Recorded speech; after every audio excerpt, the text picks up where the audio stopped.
estrategia del día es traída para vos por bloomberlinia.com. Muy buenos días, estrategas. Soy Francisco Aldaya, editor de bloomberlinia.com, y hoy les voy a contar las 3 noticias más importantes para que arranquen su día. Además, Tomás Carrió con el cierre de la semana. Como siempre, no se olviden de darle clic al botón para seguir a este podcast, de compartir este capítulo, de activar las notificaciones y si te gusta lo que hacemos acá de lunes a viernes, ¿por qué no darnos un 5 estrellas? 1. Javier Milei dijo ayer a Bloomberg Línea que el acuerdo técnico con el FMI llegaría a mediados de abril de 2025 tras la ratificación del decreto que habilita al Ejecutivo a tomar el nuevo crédito. Como todos sabemos a esta altura, el nuevo programa, que aún debe ser aprobado tanto por el staff como por el directorio del organismo, busca refinanciar la deuda existente con el fondo, además de fortalecer el balance del Banco Central sin aumentar el endeudamiento total del país. Aunque el monto exacto de los fondos frescos no está definido, el programa será una facilidad extendida con 10 años de plazo y 4 años de gracia a una tasa de interés algo superior a 5,63%. En sus declaraciones a Bloomberg Línea, el presidente Milei contradijo los rumores que apuntaban a un anuncio del acuerdo en los próximos días. Habrá que seguir de cerca entonces cómo sigue la presión cambiaria en las próximas semanas, teniendo en cuenta que el central ya alcanzó la marca de $1.000 millones vendidos en la última semana. ¿Habrá cambios en el crawling peg? No lo sabremos hasta mediados de abril. Cierro con un dato de referencia, y es que entre el acuerdo técnico y la aprobación del directorio para el programa de Guzmán en 2022 pasaron 22 días. 2.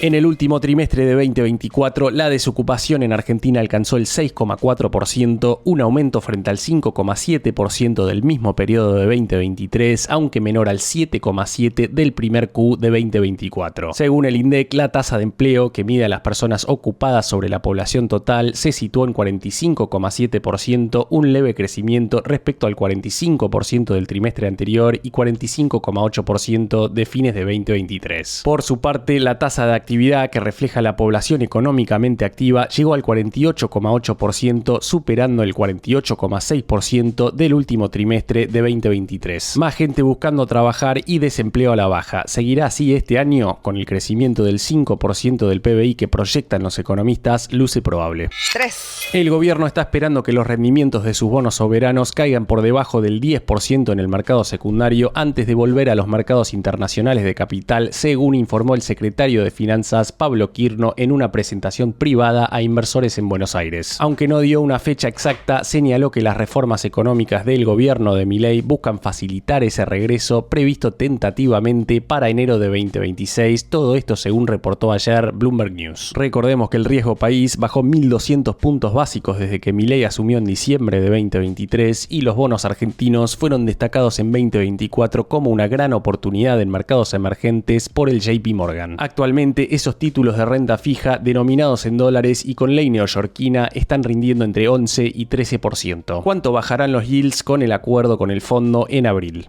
Antes de pasar al cierre, veamos rápidamente cómo van a abrir hoy los mercados. El S&P Merval cayó 1,3% ayer, fue una jornada más roja que verde para las acciones argentinas en Wall Street, con subas de hasta 0,8% para Cresud y caídas de hasta 6,1% para Bioceres. Los bonos ley Nueva York cerraron con verdes de hasta 0,2%, el dólar blue va a abrir cerca de los 1.265 pesos, el MEP en 1.287 y el contado con liqui en 1.286 pesos. El Banco Central, por su parte, vendió ayer $77 millones, mientras que el riesgo país va a abrir cerca de los 762 puntos. El cierre.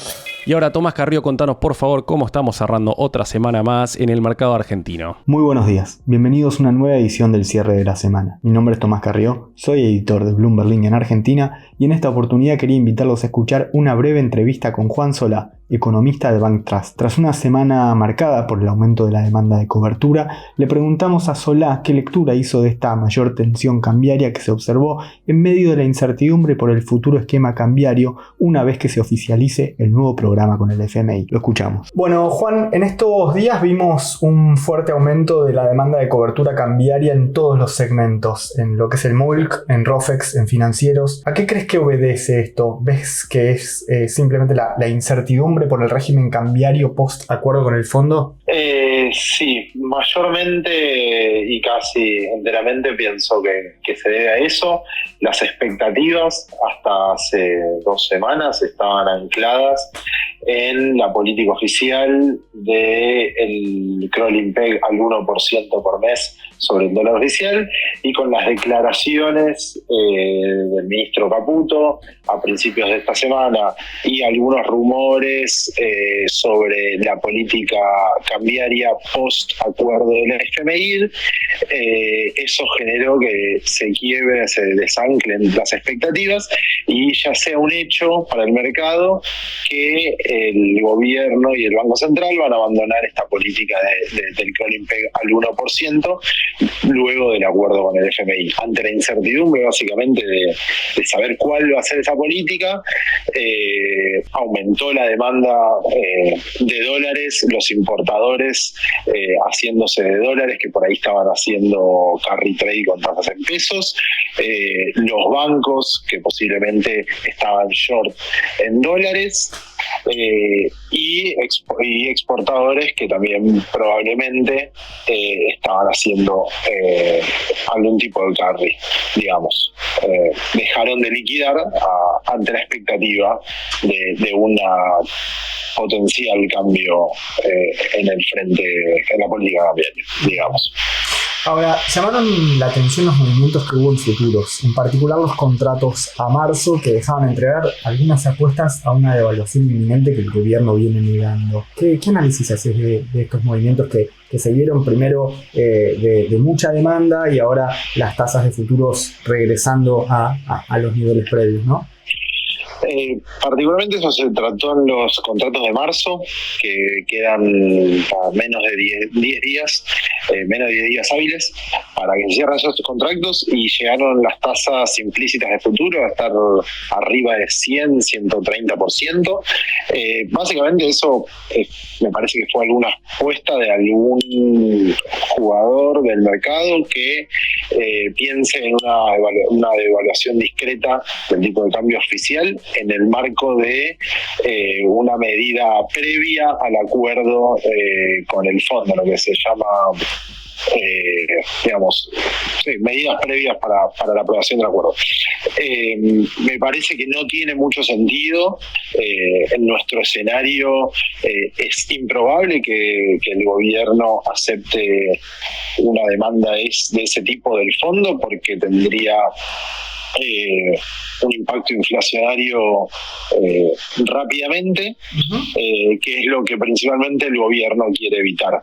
Entonces me parece que eso fue alguna jugada, alguna apuesta puntual que rápidamente de hecho se vio revertida al día siguiente que las tasas llegaron a esos niveles, y ya los futuros de marzo se muestran mucho más en línea con el resto de la curva, y asumiendo que por ahí hay un cambio en la política del crawling peg del 1%, pero no un salto discreto del tipo de cambio, me parece.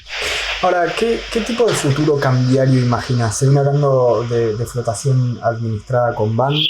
Mira, en primer lugar, lo que yo no creo es que el gobierno modifique sustancialmente en un inicio la política cambiaria que tiene actualmente. Por ahí sí, lo que veo es que la regla del 1% va a dejar de existir y probablemente adopten algún tipo de banda muy pequeña, ¿sí?, con la posibilidad de intervenir con mucha flexibilidad para la intervención. Digamos, no veo que las bandas sean mayores al 2% hacia arriba de lo que están hoy, digamos, los dólares. Por ahí sí, hacia abajo, no creo que el gobierno tenga tanto problema en que se aprecie el tipo de cambio. Obviamente algún tipo de regla deberían poner ahí para que no quede a discreción del hacedor de política, pero una depreciación mayor al 2%, en mi juicio, es inviable, porque el gobierno, si hay algo que no quiere, es volatilidad en el tipo de cambio con un impacto en la inflación de cara a la temporada electoral, digamos. O sea, el principal activo del gobierno de cara a estas elecciones es la baja de la inflación. No creo que lo quieran arriesgar bajo ningún concepto. Uh-huh. Respecto de los desembolsos, ¿tenés algún tipo de expectativa? ¿Qué es lo que ves que ha preciado el mercado? Mira, los desembolsos, el consenso del mercado es alrededor de 10.000 desembolsos o fondos frescos de alrededor de 10.000 millones de dólares en este programa. Es importante remarcar que durante este año no hay vencimientos de capital con el fondo. Recién los vencimientos de capital con el programa que firmó Guzmán en 2022 son en noviembre de 2026. Por ende, todo desembolso previo a eso sería una mayor exposición del fondo hacia Argentina. En ese sentido, 10.000 millones de dólares desde un principio, upfront, como se conoce, me parece que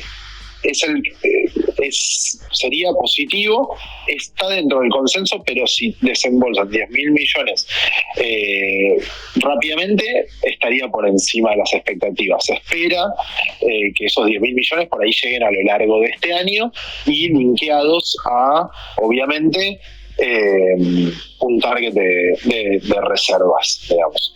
Es entendible que el FMI no quiera aumentar sustancialmente la exposición hacia Argentina si la Argentina no muestra capacidad de repago, y principalmente con el ajuste fiscal que hizo el gobierno, la capacidad de repago de Argentina está puesta en duda por el nivel de reservas. Así que el foco, me parece, de los desembolsos va a estar más linkeado al nivel de reservas que a cualquier otro tipo de condicionalidad, digamos.